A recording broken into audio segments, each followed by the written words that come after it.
Hi everyone, welcome to Mystic Oracle Tarot PH. New subscribers, welcome. New viewers, welcome. My lovely subscribers, welcome. And salamat po for always here with me and supporting me. Yung mga new viewers dyan, mag-subscribe naman kayo. Mag-ano na kayo, supportahan niyo po ako to build my channel back again. Now, for today's reading, mag-ano po tayo, mag-coffee bonus reading po tayo for the month of April. So, hindi lahat po makaka-resonate po nito. This is only a timeless, general, collective reading po.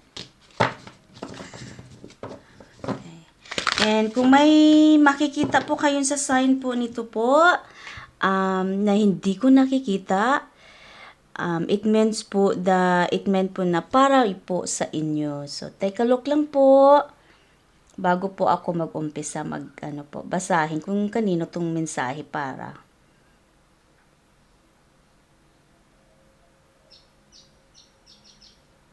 If you know someone that will resonate this message po, don't hesitate to share it with them po kasi baka kailangan din nila to know this message po. Baka makatulong din sa kanila. Okay po. Now, let's begin your reading po. Okay.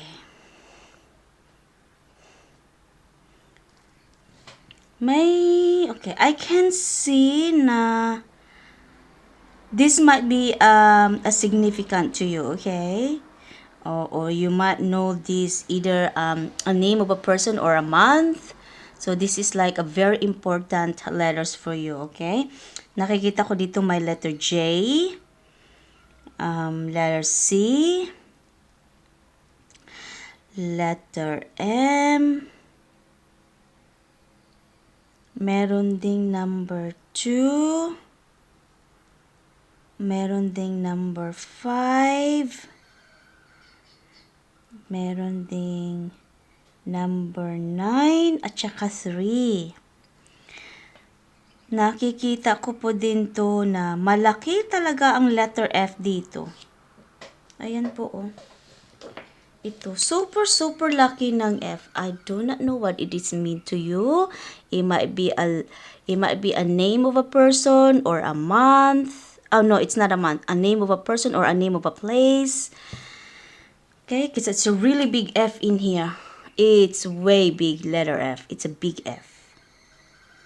Tapos, meron letter U at saka letter P.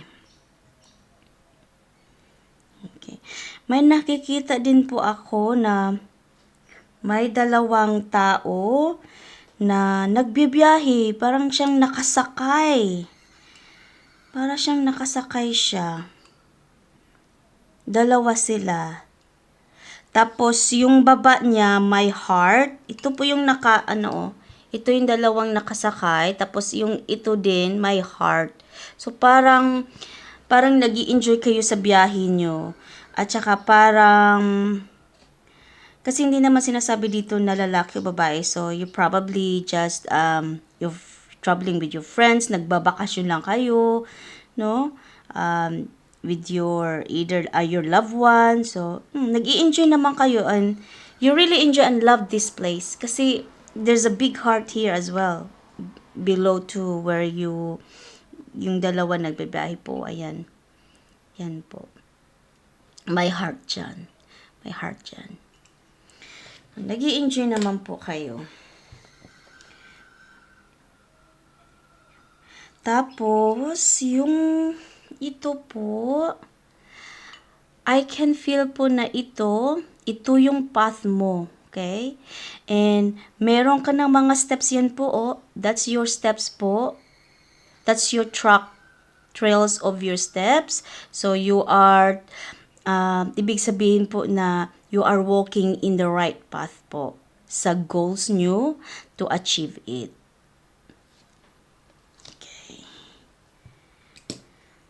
Yun lang ang nakikita ko. Okay. Okay, ito yung nag-jump kanina while shuffling it. So, meron tayong Nine of Swords.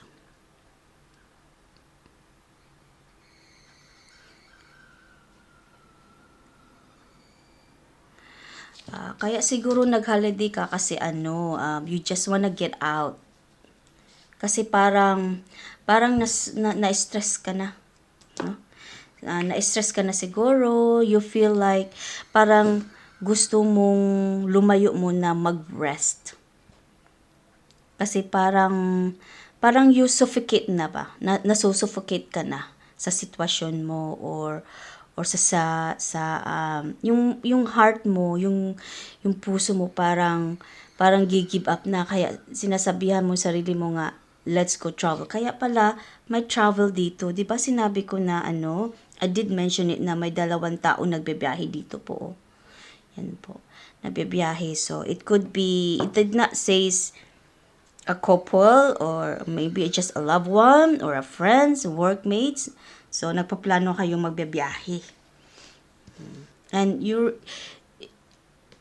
when you go over there, you're going to enjoy yourself. Parang i-release mo yung sama ng loob, i-release mo yung stress, anxiety mo po.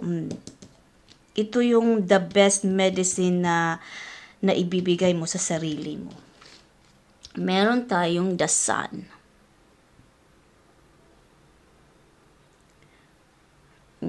Ito po yung the sun na sinasabi ko na you are walking in your right path. Ito yung path mo eh. See? Ito yung path nyo. May na dyan eh. Naka-track trail talaga yan siya. May ganyan. Ganyan. That follow siya all the way up. Yun. So, you are heading in your success. Kung ano man yung ina-achieve mo sa buhay mo. Okay? Or what you are going through. Maging successful ka din. Ma-achieve mo dyan, matatapos din yan.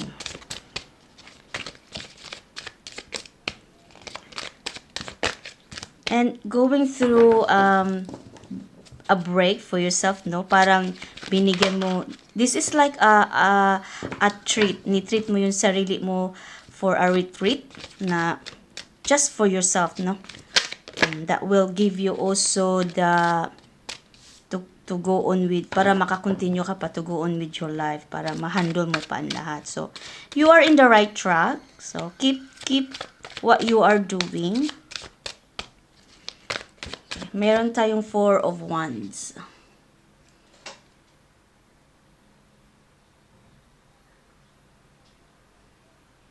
Magiging satisfied ka talaga. Magiging satisfied ka sa holiday mo. Magiging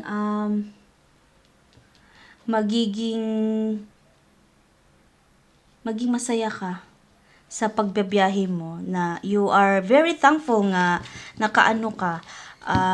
naka-holiday ka, binigyan mo yung break yung sarili mo just to be alone.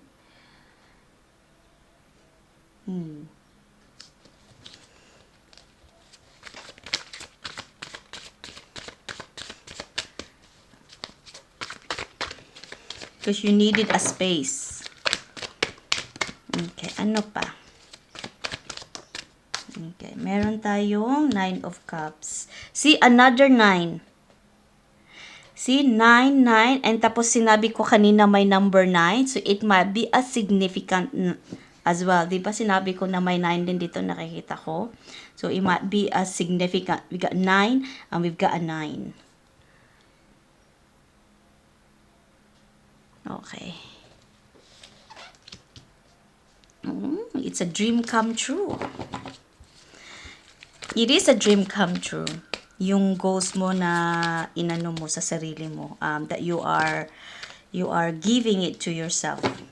A dream come true talaga kasi maano mo yan siya, maa-achieve mo siya. It could be na this is probably yung nagbabiyahe ka, giving yourself, this is probably a reward to yourself na binigay mo. Yung iba naman dyan, for someone as well na you are going through ito na yung sagot mo, answer prayers mo na you will be celebrating it soon. This month of April, you will be celebrating to receive na ibibigay na ni Lord sa'yo ng Divine Spirits.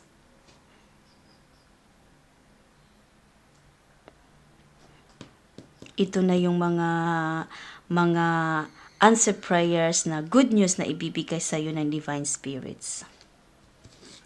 Meron tayong Two of Swords. Kaya ka kaya ka nababiyahe kasi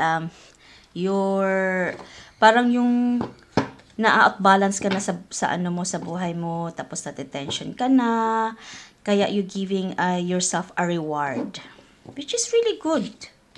Like I said, you're in the right path. Whoever makaresonate nito, continue what you are doing kasi nasa tama po kayong daan. Daan na maging successful and you will going to celebrate it soon for the month of April.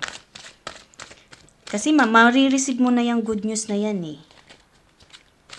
Marireceive mo na siya for the month of April. Okay. So ito yung problema mo na sabik ka na talaga na mawawala na siya. Kasi tingnan mo yung tower siya, 'di ba? It's broken already. It's like it's breaking. Kasi may ano na yan eh, yung may fire na siya eh. Tingnan mo yung mga tao, 'di ba? Naglaglagan na siya kasi yung sobrang tension, sobrang bigat ng problema mo, matatapos na siya. Kasi maano na yung tower na yan eh, madidestroy, madadamage na yan. So, ibig sabihin, your obstacle will be over soon for the month of April. Matatapos na siya. Feel ko may dalawa pa. Kuha muna tayo. Just still energy that wants to come out. Okay. Ayun. Meron tayong Three of Wands. So, there is also a number 3 number 3 and 2, it's also confirmed for your coffee na it's a significant number as well to you, okay? Kasi yung kanina din, 'di ba, nasabi ko din na meron tayong nakikita number 2, number 3 and 9, 'di ba? So, it might be a significant for you. Meron tayong 3 of Wands. Okay.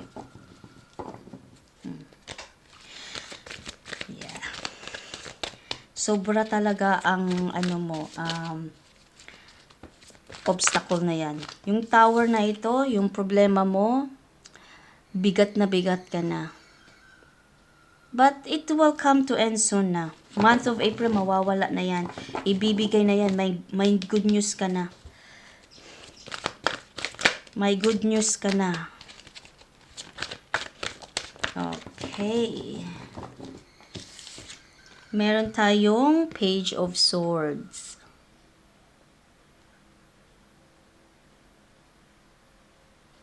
Oh, sorry. There you go, guys.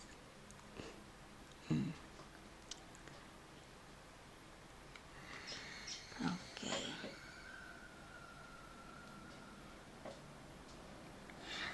Okay.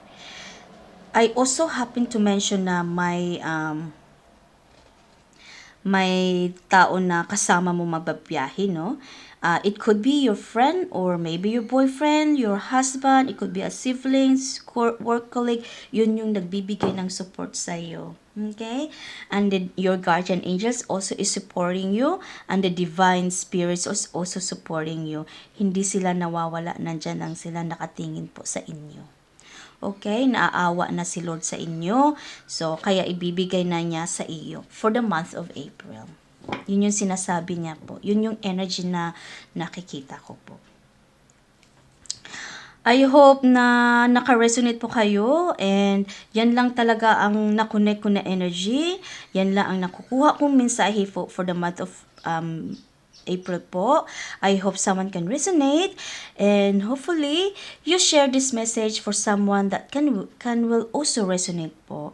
Baka makatulong din po to sa kanila. And don't forget also to like, comment down below, and subscribe po. Help me build back my channel again. I really do appreciate with all your kindness and support. Thanks for watching everyone. I'll see you in my next reading. Bye for now!